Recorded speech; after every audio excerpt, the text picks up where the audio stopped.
খুবই গুরুত্বপূর্ণ একটা ভিডিও হতে যাচ্ছে, অর্থাৎ বর্তমান প্রেক্ষাপট অনুযায়ী। তো তার আগে সবাইকে একটু অনুরোধ করবো, হঠাৎ নজরে পড়লো যে আমার সাবস্ক্রিপশন সংখ্যা মানে হার আর কি, এটা কিন্তু কমে গেছে। কেন? তার ভিউও দেখলাম যে কমে গেছে, বুঝলাম না। আপনারা যারা শুনেন দেখেন তারা মনে হয় যে ঠিকঠাক মতো সাবস্ক্রিপশন করেন না, এবং একই সঙ্গে শেয়ার টেয়ারও মনে হয় একটু কম করেন, ভুলে যান। তো এভাবে ভুলে গেলে তো হবে না। আপনারা যদি এই সামান্য একটু হেল্প না করেন তাহলে আমি উৎসাহিত হই কী করে বলেন তো? অতএব সবাইকে স্বনির্বন্ধ অনুরোধ জানাচ্ছি, আপনারা দয়া করে একটু সাবস্ক্রিপশন করবেন এবং একই সঙ্গে একটু শেয়ার টেয়ার করে দেবেন, তাই না? এই সামান্য একটু কাজ করতে যদি এত আলস্য হয় তাহলে আমি ভিডিও করতে উৎসাহিত হব কী করে বলেন? তো এবার মূল প্রসঙ্গে আসা যাক। তো মূল প্রসঙ্গ তো যেহেতু খুবই গুরুত্বপূর্ণ, অতএব সরাসরি নিজে না বলে যেটা খবরে আসছে, আমরা খবরের একটি ক্লিপ থেকে প্রথমে একটু শুনে নিই। উনি 50 সেন্ট কম দামে সুতা বিক্রি করে দিলেন, এটা তো অর্থনৈতিক আগ্রাসন না বলে এটাকে আর কিভাবে সংজ্ঞায়িত করা যায়? বাংলাদেশে যারা সুতা উৎপাদন করে তাদেরই একজন প্রতিনিধি এই বক্তব্যটা বলছে। কাদের উদ্দেশ্যে? ভারতের উদ্দেশ্যে। কিন্তু এদের অভিযোগ, মানে এনাদের অভিযোগ, কী অভিযোগ? অভিযোগ হলো বাংলাদেশে সুতা এক কেজি উৎপাদন করতে নাকি $3 খরচ হয়, আর ভারতেও $3 খরচ হয় নাকি। কিন্তু ওখানে নাকি ওই ভারত সরকার যারা নাকি তুলা উৎপাদন করে তাদেরকে নাকি 50 সেন্ট ইনসেন্টিভ দেয়। এই হেতু যদিও তাদের সুতা উৎপাদনের জন্যে কেজি পিছু হয়তো $3 খরচ হয়, বাট ওরা বাংলাদেশে $2.5 বিক্রি করে দেয়। আর বাংলাদেশের উৎপাদিত সুতার দাম পড়ে $3। তো তাই যদি হয় তাহলে যারা নাকি সুতা কেনে তারা তো আর বাংলাদেশের উৎপাদিত তুলা কিনবে না, তাই না? বেশি দাম দিয়ে কি আর কিনবে? ভাই, দেশপ্রেম তো ওই দাম বেশি হলে দেশপ্রেম তো কাজ করে না। ব্যবসায়ীদের ক্ষেত্রে সস্তা যেখান থেকে পাবে সেখান থেকে নেবে, তাই না?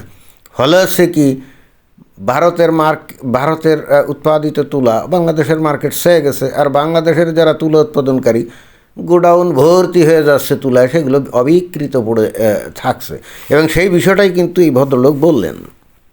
এই আগ্রাসী মনোভাব, এই আগ্রাসন যদি চলতেই থাকে তাহলে একদিনই ওই অর্থনীতির চাকা বন্ধ হতে কিন্তু আর বেশি দেরি নাই। অর্থাৎ বাংলাদেশের অর্থনীতির চাকা বন্ধ হতে কিন্তু বেশি দেরি নাই। এখন এই কথাটা ইনি কাদের কাছে বললেন? উনি বাংলাদেশে ঢাকায় কি একটা তাদের একটা সম্মেলন না কি জানি সভা হচ্ছিল, সাংবাদিক সম্মেলন মনে হয়, সেখানে এই কথাগুলো উনি বলছেন।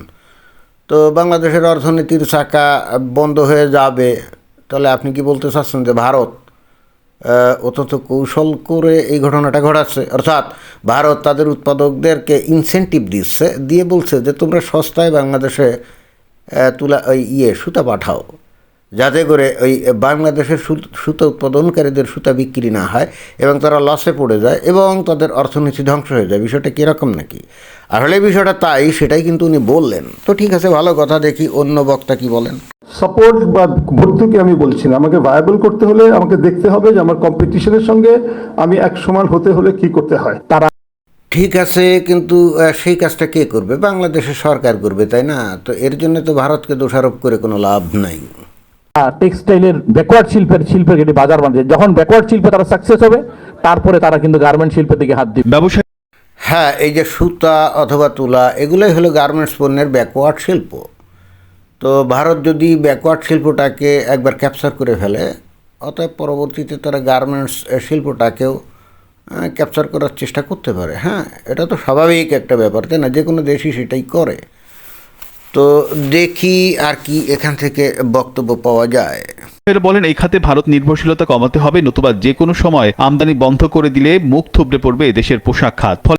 ভারত যদি কম দামে বাংলাদেশে সুতা রপ্তানি করে দিয়ে বাংলাদেশের যদি যে সুতা প্রডিউসার, মানে সুতার মার্কেটটাকে যদি ধ্বংস করতে চায়, মানে লোকাল প্রডিউসারদের যে প্রোডাক্ট অর্থাৎ সুতা তারা যে তৈরি করে সেটাকে যদি তারা ধ্বংস করতে চায়, তাহলে ভারত থেকে তুলা আমদানি বন্ধ করে দিলেই, ওই সুতা আমদানি বন্ধ করে দিলেই তো হয়, তুলা আমদানিও বন্ধ করে দিলেই তো হয়। তাহলে তো আর ব্যাকওয়ার্ড লিঙ্কেজ আর ভারত দখল করতে পারে না, তাই না? সহজ হিসাব তো। বাংলাদেশের শিল্প ইন্ডাস্ট্রি এগুলো রক্ষা করতে গেলে যদি ভারত থেকে তুলা বা সুতা আমদানি বন্ধ করতে হয় তো সেটাই করতে হবে, নিয়ম তো এটাই।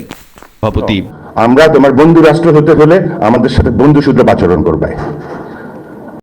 ভাই এইটা আপনি কি কথা বললেন? 5 আগস্ট 2024 সালের পর থেকে বাংলাদেশ কি ভারতকে বন্ধু রাষ্ট্র হিসেবে গণ্য করে না, বরং উল্টে কিভাবে ভারতের 7 সিস্টার্স আলাদা করে দিবে, স্বাধীন করে দিবে, বাংলাদেশের সাথে যুক্ত করবে, তাই না?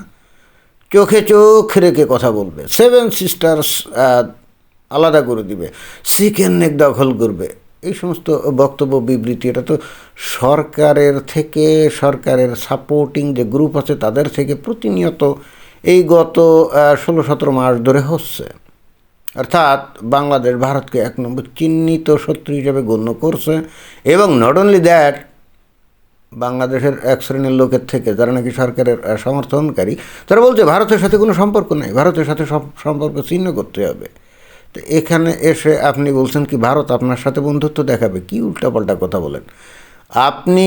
কোনো কথাবার্তা ছাড়াই, একেবারে কোনো রকম প্রভোকেশন ছাড়াই 5 আগস্টের পরে ভারতের বিরুদ্ধে বিষোদ্গার করা শুরু করলেন। আপনি করেন নাই, বাট বাংলাদেশ সরকার এবং তার সমর্থনকারী গোষ্ঠীগুলো করছে।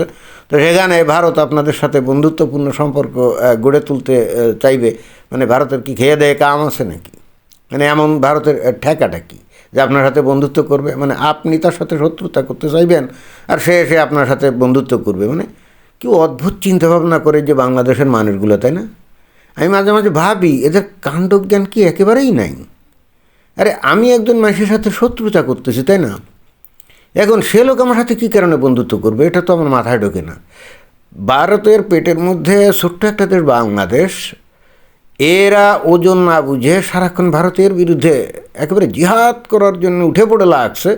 আবার ব্যবসায়ীরা এসে বলছে ভারত কেন আমাদের সাথে বন্ধুত্বপূর্ণ আচরণ করছে না। তো এইটা কি মানে সুস্থ মস্তিষ্কের কোনো কথাবার্তা বলে মনে হয় বলেন? আমাদেরকে ঠকিয়ে তুমি একটা তোমার পার্শ্ববর্তী সিস্টার কান্ট্রি, তুমি আমাদেরকে ব্যক্তিসুলভ আচরণ করো, বন্ধুসুলভ আচরণ করো। তুমি খালি উইন উইন সিচুয়েশন বিশ্বাস করবা না, খালি পুরো উইনটাই বিশ্বাস করবা।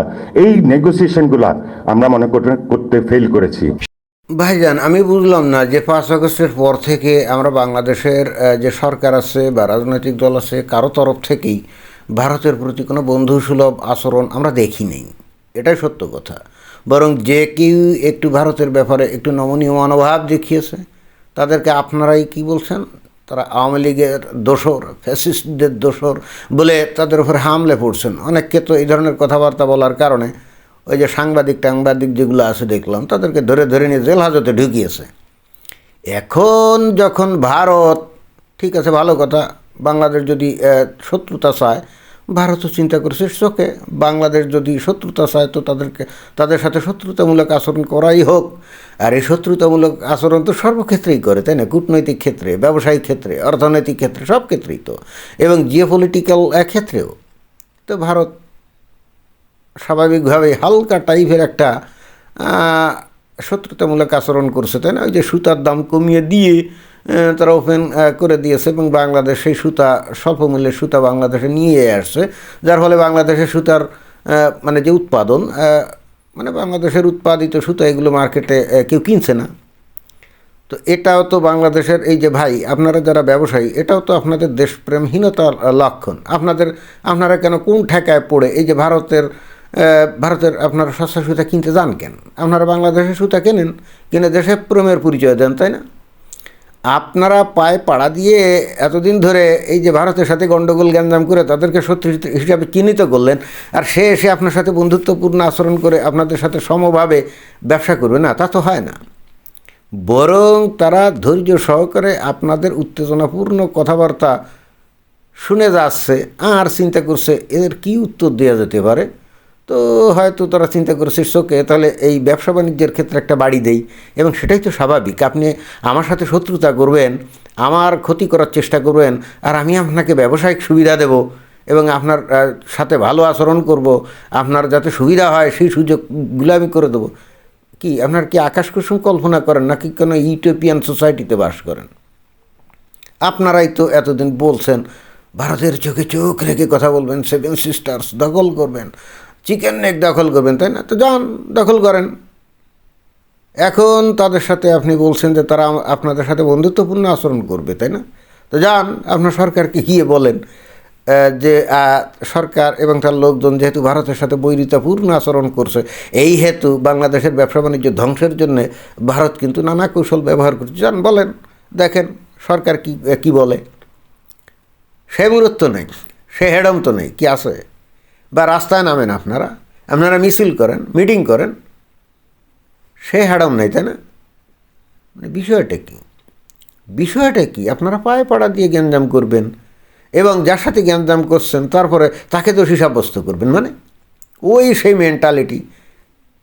হামাস কি করলো 7 অক্টোবর 2023 সালে ইসরায়েলের ওপর হামলে পড়লো, তাই না? এটা কিন্তু কোনো দোষের না। মুমিন মুসলমান সারা দুনিয়া কিন্তু কেউই মনে করে না যেটা এটা খুবই অন্যায় কাজ হয়েছে, এটা খুব বর্বরচিত কাজ হয়েছে এবং এই জন্য কেউ নিন্দা করে নাই। পাল্টা যখন ইসরায়েল হামলা চালালো আত্মরক্ষার স্বার্থে, তখন ইসরায়েল কত প্রকারে অসভ্য, খারাপ, বর্বর, পাশবিক নির্যাতনকারী, তাই না? হুবহু একই আচরণ দেখেন এই বাংলাদেশের ব্যবসায়ীদের। এই বাংলাদেশ ভারতের সাথে পায়ে পাড়া দিয়ে গ্যাঞ্জাম বাঁধিয়েছে সেই 5 আগস্টের পর থেকে, এবং এই যে ব্যবসায়িক ক্ষেত্রে এই যে সমস্যাগুলো যে বলছে না, এটা কিন্তু আওয়ামী লীগের আমলে কিন্তু ঘটে নাই। আওয়ামী লীগের আমলে কিন্তু ভারত এই তাদের উৎপাদিত যে সুতা সেগুলো কিন্তু কম মূল্যে বাংলাদেশে পাঠায় নাই। তখন কিন্তু ঠিকঠাক মতোই বাংলাদেশে উৎপাদিত সুতা বিক্রি হতো, কোনো সমস্যা কিন্তু হয় নাই। এটা হয়েছে কিন্তু গত 17-18 মাসে, এই যখন থেকে এই অন্তর্বর্তীকালীন সরকার আসছে। কেন হয়েছে সেটা তো অলরেডি আমি বলে ফেলছি, যেহেতু এরা ভারতের সাথে কোনো রকম বন্ধুত্বপূর্ণ সম্পর্ক রাখতে রাজি না। এরা বন্ধুত্ব করে কাদের সাথে? ওই যে পাকিস্তানের সাথে, তাই না? তো তাহলে ভারত কি এদেরকে ছেড়ে দিবে? হ্যাঁ, নানা রকম যুদ্ধংদেহী ভাবটা বাংলাদেশ দেখাচ্ছে।